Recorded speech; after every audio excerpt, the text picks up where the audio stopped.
2025 Volkswagen Tiguan aims to be just right. The third-gen Tiguan is all grown up, now out of its awkward phase and packing more standard stuff. The Volkswagen Tiguan is having its Goldilocks moment tour, at least that's the plan. Over to longish generations, the Tiguan was first a bit too compact for a compact crossover, then a little on the ungainly side, at least proportion-wise. The third-gen Tiguan is aimed at what Volkswagen believes to be the segment's sweet spot. It's not as though Volkswagen had trouble selling the last one. However, the Tiguan isn't just the best-selling VW nameplate in North America, but it takes that title globally. Minor caveat: if you add US Atlas and Atlas Cross sports sales together, they surpass the Tiguan's total. But the fact remains that VW sells a lot of compact SUVs here and elsewhere, made for the US. As with the last iteration, this new Tiguan has been tailored to American tastes. The last time, that meant the SUV had an optional third row, but it wasn't so useful. And folks who want that extra seating were more likely to gravitate to the larger Atlas. VW seems fine with that. And so the 2025 model is once again a Turo affair, dropping the rearmost seat and the complex second row fold and slide mechanism needed to allow access to it, along with weight-saving material choices, allowed Volkswagen to pull a claimed 170 pounds out of the latest Tiguan. The wheelbase measurement is the same as before, but tighter front and rear overhangs reduce overall length by a couple of inches, giving the Tiguan a tittier appearance. It also loses its Son of Atlas design in favor of more organic sheet metal. That's said to improve aerodynamics. Got a bit more power now, with more arriving later. Concerning power, the Tiguan actually ends up back where it started, at least at launch. The original Tall Golf version used a 201 HP four-cylinder, and then the second-gen utilities output dropped to 180 for horses. For 2025, the total is back to 201 horsepower thanks to a revised version of the corporate EA888 engine dubbed Evo 5, with a little less torque on front drive models to 107 pound-feet, and a carryover spec with optional for motion all-wheel drive to 121 pound-feet. Closing parenthesis dot, this revised engine provides generally good drivability, with one exception, something that was also a sore spot on the last version. When accelerating from a stop, the engine takes a beat to deliver useful torque. It may be less of a weight than before, but we'll need to complete our regimen of instrumented testing to determine that. But the engine sounds nice. The 8-speed automatic transmission is cooperative, and there are multiple drive modes you can fiddle with and fine-tune to your liking. We'd still appreciate a tad more spice, and VW has a solution coming for 2026. The top-of-the-line SELR line will become the Tiguan Turbo SELR line, and use a version of the 2.0-liter, making 268 horsepower and 258 pound-feet of torque. Yes, the base engine is also a turbo. This is the Tiguan doing its best Porsche 911 impression and eschewing logic for the purposes of naming differentiation.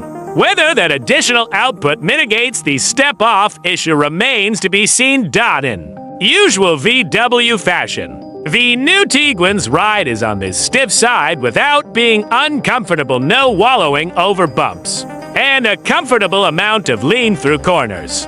The steering seems to have a little more heft to it than before, which is a welcome change, as the previous setup felt overboosted at times. The brake pedal takes some getting used to, requiring a lot of travel before taking a meaningful bite.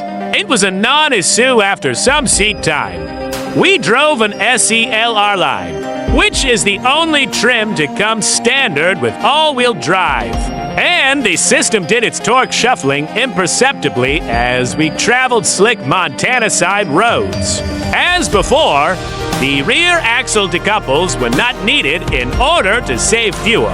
Speaking of, fuel economy sees a slight improvement for 2025 thanks to weight reduction and aero improvements. Front drive models hit 28 or 29 mpg combined, while choosing for motion, an option on the lower trims, drops that number substantially to 25 mpg. One screen too many!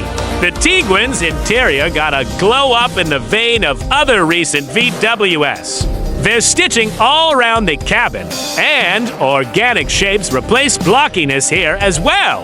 The materials feel nice and are more varied than in the last Tiguan. A larger and more useful center console was made possible in part by relocating the shift mechanism to the steering column. It's now a stubby stalk like the one in the ID. Buzz. Second row legroom grows slightly to match the front seat measurement at 40.2 inches. The driver faces a 10.3-inch digital cockpit, pro-gauge display that can be reconfigured on the fly-by steering wheel buttons, and yes, they are real buttons. Next to that sits a generous 12.9-inch center touchscreen. That comes standard on most trims, while the top-of-range SELR line gets a truly enormous 15.0 incher. Without breeding for longer arms, we may soon reach a limit on ever-expanding screen size. This infotainment system is nice to look at, but suffers from issues we've outlined in other VWS.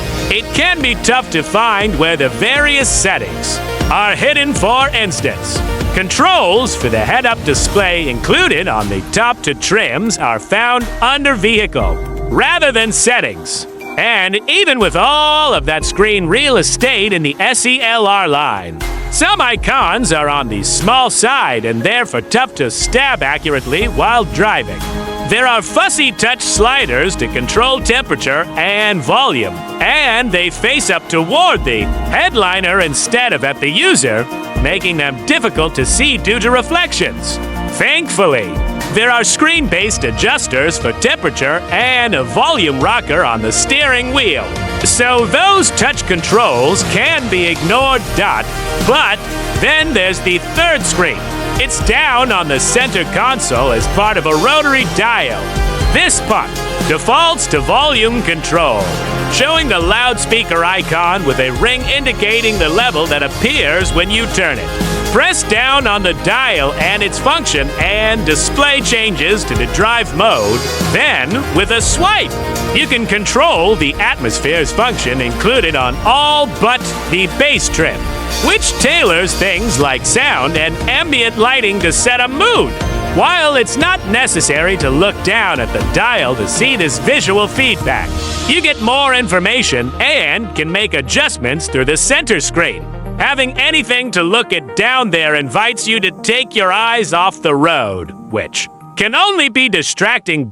We thought Volkswagen learned its lesson about gimmicky interface controls. Critics collectively derided the touch-sensitive buttons and sliders that debuted with the latest GTI, after which the automaker restored conventional hardware and brought back volume knobs. But here we are again with a distracting interface that no one asked for. That step back aside, the new Tiguan is an improvement in most major and minor measures. Trim offerings carry over from the 2020 for Model S, say R-Line Black, and SELR Line Butt with additional standard content. 10 airbags are now standard, including one between the two front occupants.